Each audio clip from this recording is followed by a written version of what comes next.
સંજેલીની શ્રદ્ધા વિદ્યાલયના બાળકો વરસાદી પાણીમાં ફસાતા ગ્રામ પંચાયત તંત્ર સામે રોષ. દાહોદ જિલ્લાના સંજેલી ખાતે આવેલી શ્રદ્ધા વિદ્યાલયના વિદ્યાર્થીઓને વરસાદી પાણીમાંથી પસાર થવા મજબૂર થવું પડતા ગ્રામ પંચાયત તંત્રની ઘોર બેદરકારી સામે વાલીઓ, શિક્ષકો અને સ્થાનિકોમાં ભારે રોષ જોવા મળી રહ્યો છે.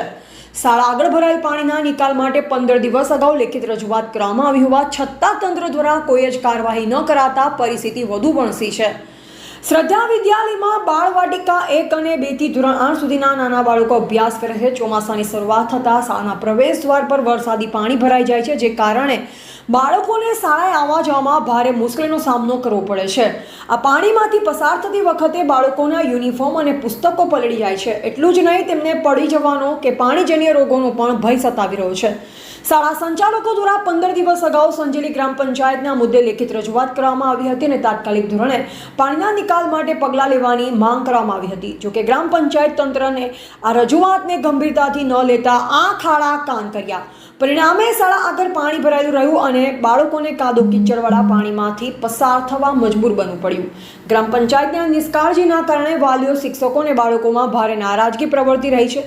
સ્થાનિકોનું કહેવું છે કે તંત્રની આ બેદરકારી બાળકોના સ્વાસ્થ્ય અને શિક્ષણ માટે જોખમરૂપ છે.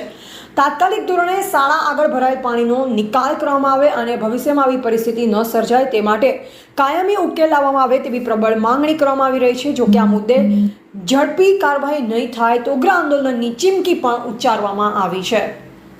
એવા ભૂપેન્દ્રસિંહ બારિયા, ભારતની અસ્મિતા, દાહોદ. શ્રી શ્રદ્ધા વિદ્યાલયમાં અભ્યાસ કરું છું.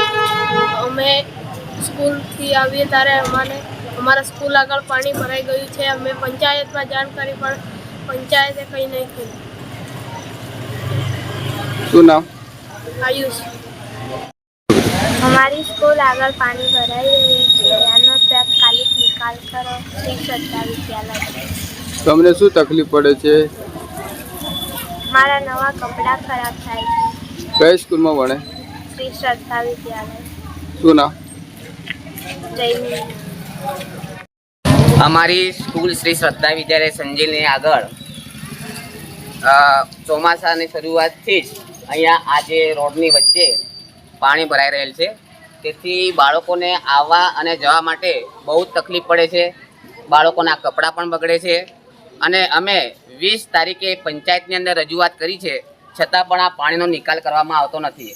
સાથે અમારી તંત્રને એવી માંગ છે કે આ પાણી તાત્કાલિક ધોરણે દૂર કરવામાં આવે અને અમારી શાળામાં જે બાળકો અભ્યાસ કરે છે એમને કોઈ પણ જાતની મુશ્કેલી ન પડે એવી અમારી માંગણી છે. તો તાત્કાલિક આ પાણીનો નિકાલ કરવો એ જરૂરી છે. આપનું નામ?